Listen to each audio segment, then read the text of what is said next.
शिवोऽहम्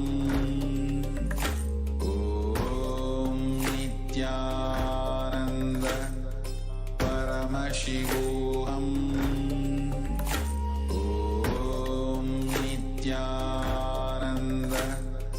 परमशिवोऽहम्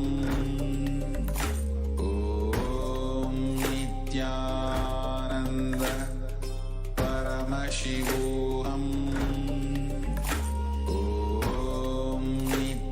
नित्यानन्द परमशिवोऽहम् ॐ नित्यानन्द परमशिवोऽहम्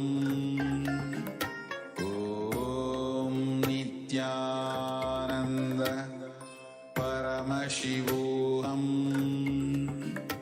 ॐ नित्यानन्द परमशिवोऽहम्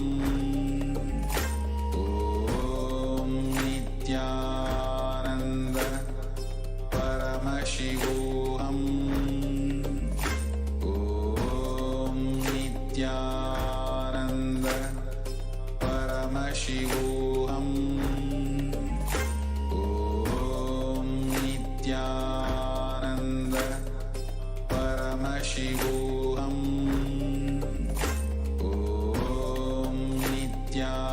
नित्यानन्द परमशिवोऽहम् ॐ नित्यानन्द परमशिवोऽहम् ॐ नित्यानन्द परमशिवोऽहम् ॐ नित्यानन्द परमशिवोऽहम् ॐ नित्यानन्द परमशिवोऽहम् ॐ नित्यानन्द परमशिवोऽहम् ॐ नित्यानन्द परमशिवोऽहम् नित्यानन्द परमशिवोऽहम् ॐ नित्यानन्द परमशिवोऽहम्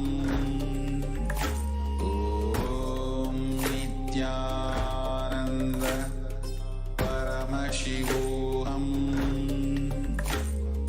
ॐ नित्यानन्द परमशिवोऽहम् ॐ नित्यानन्द परमशिवोऽहम् ॐ नित्यानन्द परमशिवोऽहम् ॐ नित्यानन्द परमशिवोऽहम् ॐ नित्यानन्द परमशिवोऽहम्